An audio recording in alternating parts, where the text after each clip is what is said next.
오늘 거룩한 주일 이 귀한 시간에 우리는 하나님께 예배드리기 위해 여기에 있습니다. 우리가 신앙생활하면서 중요한 일이 많이 있지만 가장 우선적으로 해야 할 일은 예배입니다.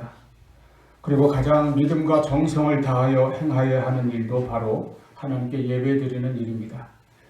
예배를 통하여 하나님께 영광 돌리는 것은 하나님께서 인간을 창조하신 목적이고 또 하나님께서 우리를 구원하신 목적이기도 합니다. 구약시대 이스라엘 백성들도 여호와 하나님을 섬길 때에 가장 중요한 일은 제사를 드리는 일이었습니다. 제사를 통해 하나님께 나아가며 제사를 드림으로 그 제사를 하나님께서 받으심으로 죄사함을 받았습니다. 그래서 레위기 1장부터 7장까지 보면 제사의 종류와 각 제사를 드리는 방법들이 자세하게 기록되어 있습니다.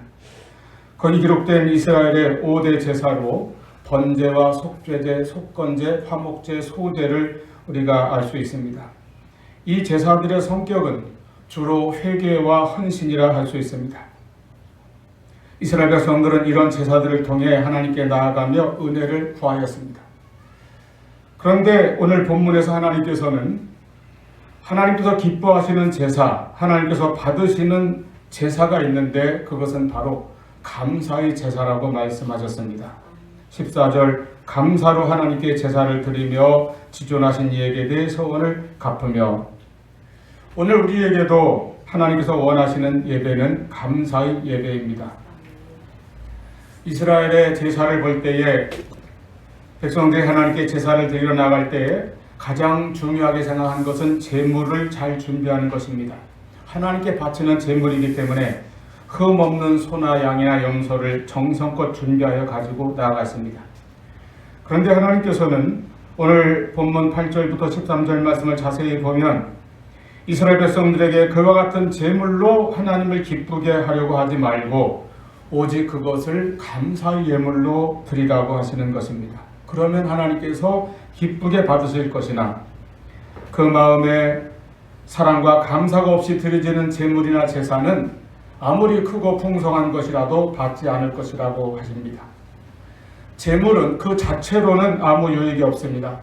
하나님께서 무엇이 부족하셔서 짐승의 고기나 피를 받으시는 것이 아니기 때문입니다.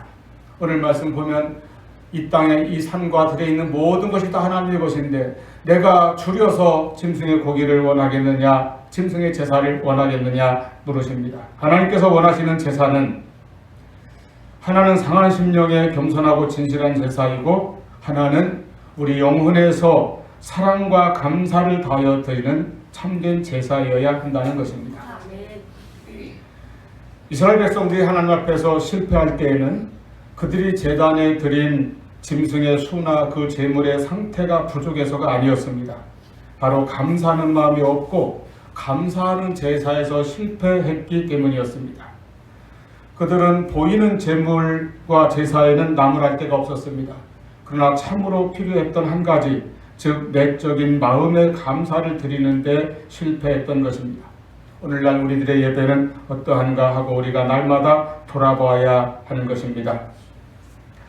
로마서 1장에 죄로 인하여 타락한 인간의 영적 상태에 대하여 정확하게 지적하신 말씀이 쭉 기록되어 있습니다. 21절부터 23절을 보면 하나님을 알되 하나님을 영화롭게도 아니하며 감사하지도 아니하고 오직 그 생각이 허망하여지며 미련한 마음이 어두워졌나니 스스로 지혜에 있다 하나 어리석게 되어 썩어지지 아니한 하나님의 영광을 썩어질 사람과 새와 짐승과 기어다니는 동물 모양의 우상으로 바꾸었느니라. 또 25절에 그들이 하나님의 진리를 거짓 것으로 바꾸어 피조물을 조물주보다 더 경배하고 섬김이라고 하셨습니다. 여러분, 인간의 실상을 그대로 지적하신 얼마나 날카로운 지적입니까? 또 디모데후서 3장 1절로 4절 말씀에 보면 말세가 되었을 때에 타락한 인간들에게 나타나는 뚜렷한 특징들을 열거합니다. 너는 이것을 알라. 말세에 고통하는 때가 이르리니 사람들이 자기를 사랑하며 돈을 사랑하며 자랑하며 교만하며 비방하며 부모를 거역하며 감사치 아니하며 거룩하지 아니하며 무정하며 원통함을 풀지 아니하며 모함하며 절제하지 못하며 사나우며 선한 것을 좋아하지 아니하며 배신하며 조급하며 자만하며 쾌락을 사랑하기를 하나님 사랑하는 것보다 더하며 이렇게 열거되어 있습니다. 여러분, 2000년 전에 기록된 하나님의 말씀이 마치 오늘날 이 시대 현대인들의 특징과 삶의 모습을 혹은 마음의 상태를 옆에서 보고 있는 것처럼 그렇게 정확하게 지적하고 있지 않습니까? 우리가 정말 말씀 앞에서 정신을 차려야 합니다. 그런데 아까 로마서 1장에 타락한 죄인들의 특징의 목록과 그리고 베드로후서 3장에 말세에 나타날 그 특징의 목록에 공통적으로 기록된 것이 무엇이었습니까? 바로 감사치 아니한다 하였습니다. 감사하지 아니하는 것이 타락한 인간의 특징이고 말세에 고통하는 때에 사람들에게 나타나는 특징이라는 말씀입니다. 타락한 인간들은 그리고 말세가 되면 사람들은 감사를 잃어버립니다. 또는 감사를 잊어버립니다. 그러나 한편으로 우리가 감사한 것은 이렇게 이 말세의 때에 우리에게 이 감사하지 못하는 이 풍조 속에 살아가는 우리들에게 여전히 하나님께서는 몸소 정하신 절기를 통해서 감사절을 지키도록 해주신 것입니다.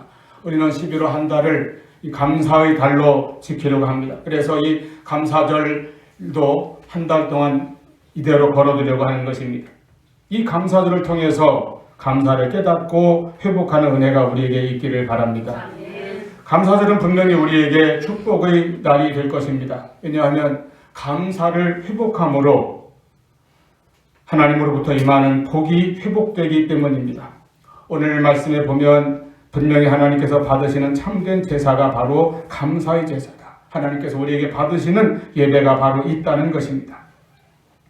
첫째, 하나님께서 받으시는 제사, 하나님께서 우리에게 원하시고 기뻐하시는 우리의 신앙과 우리의 마음은 바로 감사라고 하는 것입니다.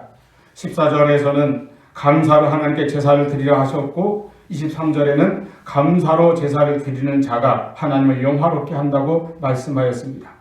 여러분, 우리가 신앙생활 하면서 또는 우리가 살아가면서 가장 중요한 목적이 무엇입니까? 그것은 하나님을 영화롭게 하는 것입니다. 하나님을 영화롭게 하는 것이 피조물된 우리 인생들의 궁극적인 목적입니다. 그리고 이것은 구원받은 성도들의 삶의 목적입니다. 그런데 우리가 어떻게 하나님을 영화롭게 합니까? 우리가 세상에서 크게 부유한 자 되고 성공하고 큰 업적을 남겨서 하나님께 영광 돌리는 것도 물론 있습니다. 그런데 하나님께서는 감사로 제사를 드리는 자가 나를 영화롭게 한다, 이렇게 말씀하셨습니다. 우리가 드리는 예배도 찬송도 봉사도 다 하나님을 영화롭게 하여 우리의 모든 힘과 정성을 다하는 것입니다. 그런데 하나님께서는 그 무엇보다도 우리가 감사할 때 기뻐하시고 우리의 감사가 바로 하나님을 영화롭게 하는 제사가 된다고 말씀하셨습니다. 그러므로 여러분, 우리의 예배가 감사의 제사로 하나님을 영화롭게 하는 그런 우리 모두가 될 수 있기를 바랍니다. 인간은 하나님에 대해서나 사람에 대해서나 감사하는 태도를 보아서 그 사람의 됨됨이를 알 수 있습니다. 그리고 그의 참 신앙과 영적인 상태와 모습을 알 수 있습니다. 어떤 사람은 분명히 감사할 일이 있는데도 감사하지 않는 사람이 있습니다. 감사를 모르는 강파하고 교만하며 이기적인 성품입니다. 또 많은 사람들은 감사할 일이 있을 때는 감사하고 그렇지 않을 때에는 감사하지 않으며 살아갑니다. 이것은 보통 사람들의 모습입니다. 그러면서 대부분 감사보다는 원망과 불평을 더 많이 하며 살아가는 것을 우리가 보게 됩니다. 인간의 모습이 그렇습니다. 성도들은 하나님의 말씀에 따라 범사에 감사하며 살아가는 사람들입니다. 데살로니가전서 5장 18절 말씀대로 이것이 우리를 향하신 하나님의 뜻이기 때문입니다. 감사는 하나님께서 가장 기뻐하시는 것이며 하나님의 뜻이고 그리고 나아가서 하나님의 복을 받는 통로이고 하나님을 영화롭게 하는 참된 제사가 될 것입니다. 이러한 감사는 환경이나 조건 때문에 하는 것이 아니라 감사는 믿음으로 하는 것입니다. 즉 감사는 우리 믿음과 마음의 선택에 달려 있습니다. 감사의 조건이 수두룩하여도 감사하지 않고 불평하기로 선택하면 온통 불평할 것밖에 없습니다. 그러나 힘들고 어려운 가운데서도 감사하기로 선택하고 믿음으로 결심하면 얼마든지 감사할 조건을 발견하게 되는 것입니다. 감사를 택하든 불평을 택하든 그것은 인간의 자유이고 자신의 선택입니다. 그러나 그 결과는 완전히 반대로 나타날 것입니다. 감사가 없는 사람은 늘 불평과 원망이 있습니다. 무엇을 하든지 거기에서 또 새로운 불평, 새로운 원망거리를 찾아냅니다. 그러나 감사가 있는 사람은 언제 어디서나 감동과 눈물과 감격이 있는 삶을 살아갈 것입니다. 원망은 또 원망을 낳고 불평은 더 큰 불평을 가져옵니다. 그러나 감사는 또 다른 감사를 낳는 것입니다. 감사는 자꾸 축복을 가져오기 때문입니다. 작은 일, 사소한 일에도 자꾸 원망하고 불평하면 이상하게도 하는 일마다 원망과 불평만 더 커질 수밖에 없는 그런 일이 됩니다. 그러나 작은 일에도 감사하면 더 큰 감사의 조건이 생기는 것입니다. 현대인의 정신적인 무서운 질환이 바로 불평과 불만이라고 하는데 감사가 없는 곳에는 그런 불평이 독버섯처럼 솟아나게 되어 있습니다. 그래서 감사하느냐 불평하느냐 하는 것은 바로 믿음의 문제라는 것입니다. 감사는 믿음에서 나오고 불평은 불신앙에서 나옵니다. 불평은 감사를 잃어버린 마음에서 나옵니다. 우리가 하나님을 믿을 때 온전히 하나님을 의지하고 전적으로 하나님께 맡기며 순종하게 되고 이 믿음은 감사하는 마음으로 이어질 것입니다. 우리 모두 하나님을 믿음으로 감사의 심령, 감사의 신앙이 될 수 있기를 바랍니다. 우리가 보면 원망하는 사람은 꼭 자기한테 없는 것만을 찾아내고 그것 때문에 원망할 때가 많이 있습니다. 가진 것이 없는 것이 아닌데 하필이면 없는 것을 꼭 생각해내서 원망합니다. 그리고 그 없는 것에는 스스로 특별한 의미를 붙이거나 아주 크고 중요하게 확대해서 생각하는 경향이 있습니다. 그게 원망과 불평이 되는 것입니다. 감사하는 사람은 반대로 자기에게 있는 것이 남들 보기에는 특별할 것이 없어도 이것을 크게 보고 하나님 앞에 기뻐하며 감사할 줄 아는 사람입니다.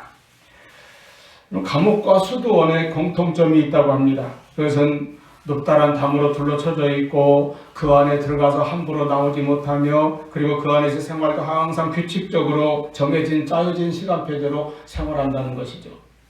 저는 중세 수도원을 경험한 적은 없지만은 오래전에 그 태백에 있는 예수원을 가서 며칠 있은 적이 있습니다. 거의 수도원 같은 생활이에요. 그래서 기도 시간, 식사 시간, 심지어 노동하는 시간, 그리고 침묵하는 시간, 이게 다 하루 24시간 정해져 가지고 그대로 움직일 수밖에 없습니다. 이것이 수도원이라면 감옥도 그와 같습니다. 높다란 담으로 둘러쳐져 있고 그 안에서 함부로 나오지 못하며 정해진 규칙적인 생활을 해야 됩니다. 차이는 무엇입니까? 감옥에 있는 사람들은 하루 종일 불평합니다. 남 탓을 합니다. 환경 탓도 합니다. 자기 어릴 때 탓을 합니다. 또 어떤 사람들은 변호사 탓도 하겠죠. 늘 원망으로 마음이 가득 차 있습니다. 수도원에 사는 수도사들은 하루 종일 감사의 기도를 드립니다. 그 차이 하나예요. 그 차이 하나가 감옥과 수도원을 구분하는 것입니다. 우리의 마음은, 우리의 신앙은 우리의 삶을 스스로 감옥처럼 만들지 말기를 바랍니다.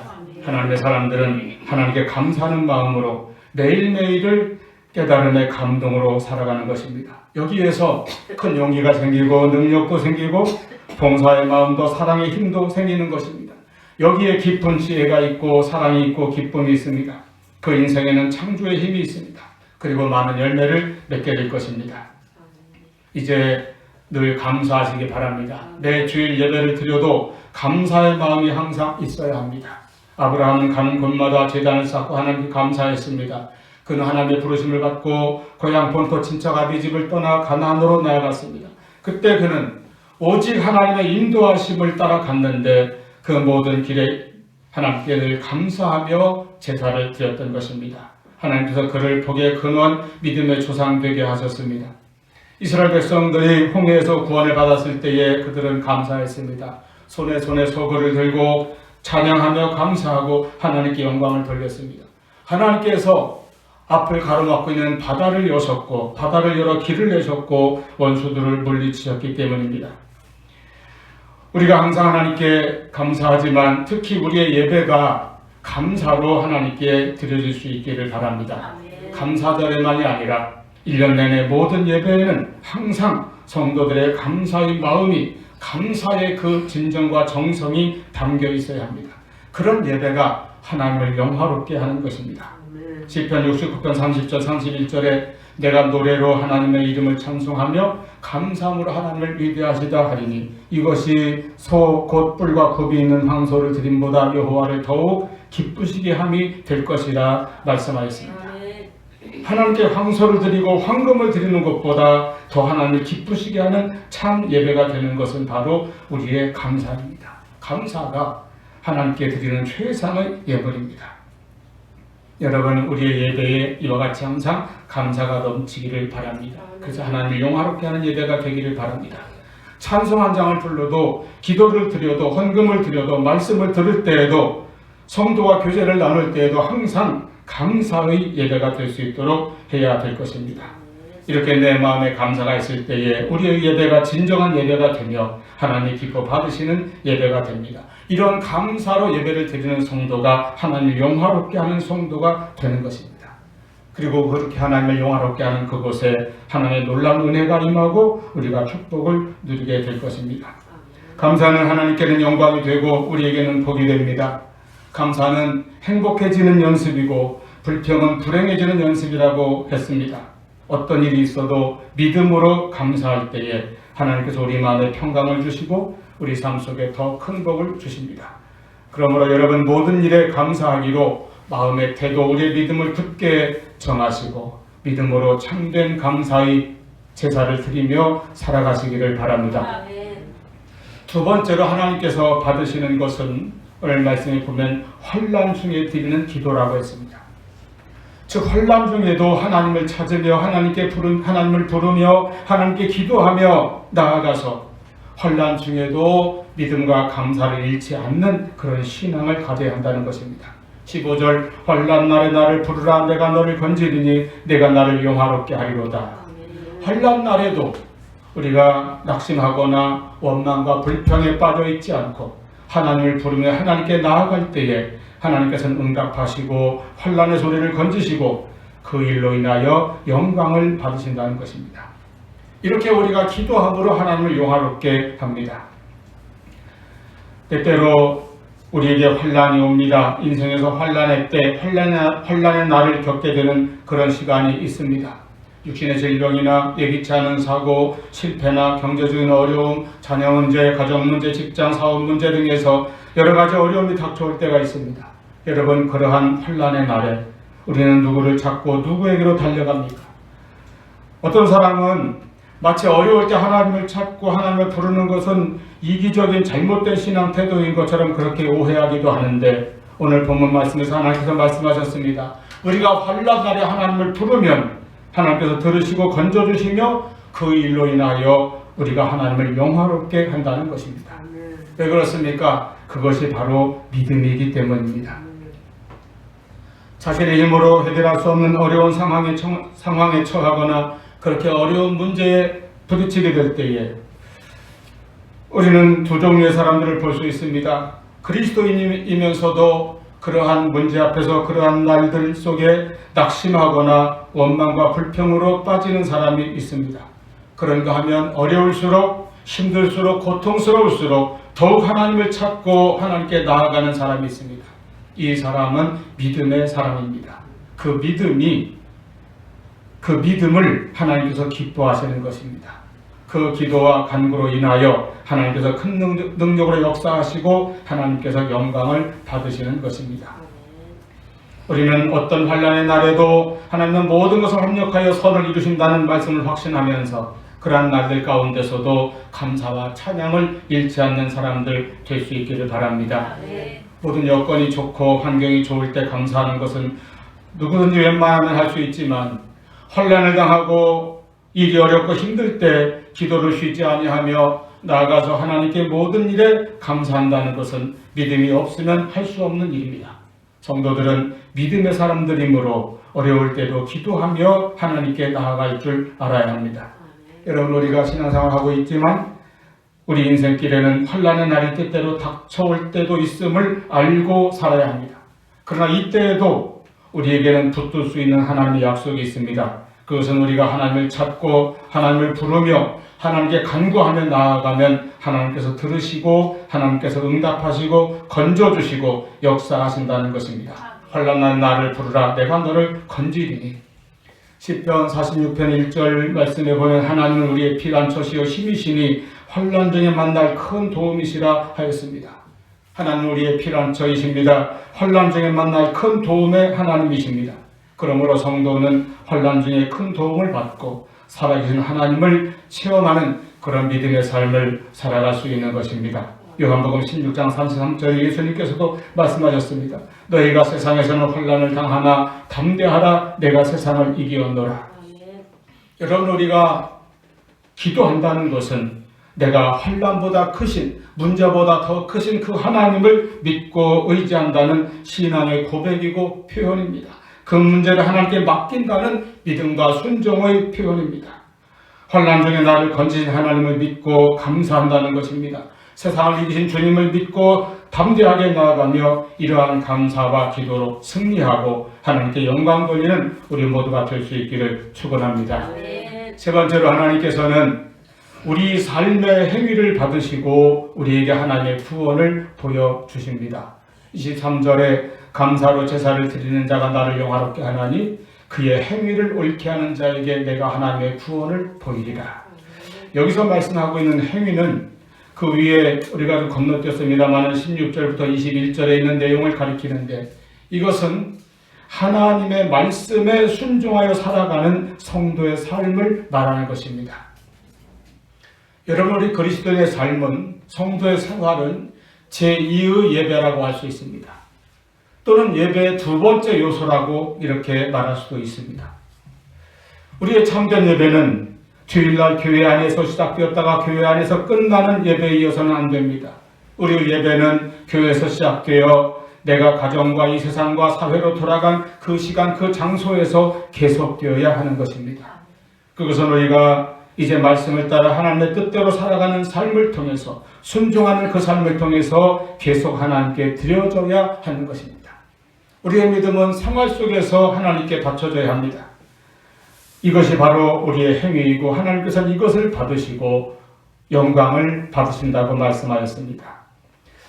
이제 이와 같은 예배와 기도와 말씀대로 순종하는 삶으로 참된 감사의 제사를 드리는 그러한 성도들에게 하나님께서는 구원을 보이신다고 약속하셨습니다.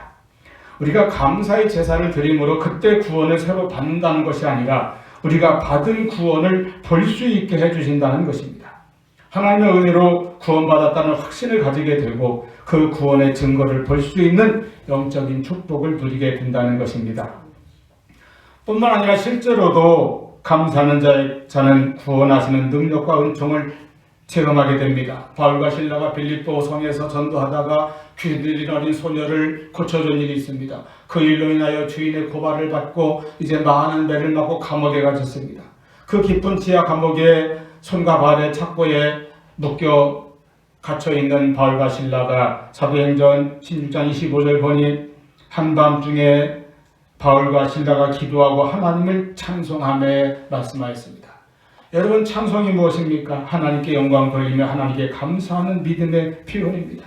이때 그들의 기도와 찬송을 받으시고 하나님께서는 옥문을 여시고 그들을 구원하셨습니다.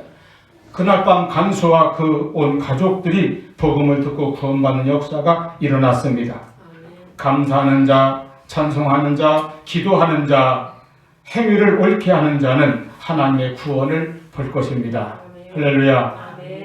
구원은 우리가 하나님의 은혜로 예수 그리스도의 십자가 복음을 믿을 때에 선물로 받습니다. 이 구원의 선물이 가장 귀중하지만 그것을 아름답고 귀하게 보존하는 것도 중요합니다. 우리 받은 이 구원을 아름답게 보존하는 방법이 무엇입니까? 우리가 얻은 구원을 이 땅에 사는 동안 내가 누리며 살아가는 비결이 무엇입니까? 바로 감사하는 것입니다.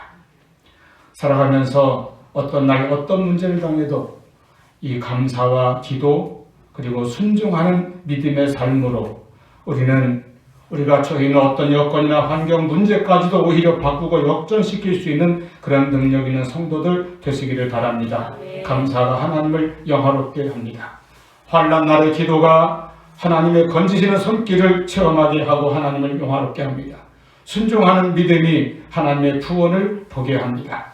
늘 감사를 잊지 말고 감사를 회복하며 살아가는 우리 모두가 될 수 있기를 축원합니다. 기도하시겠습니다.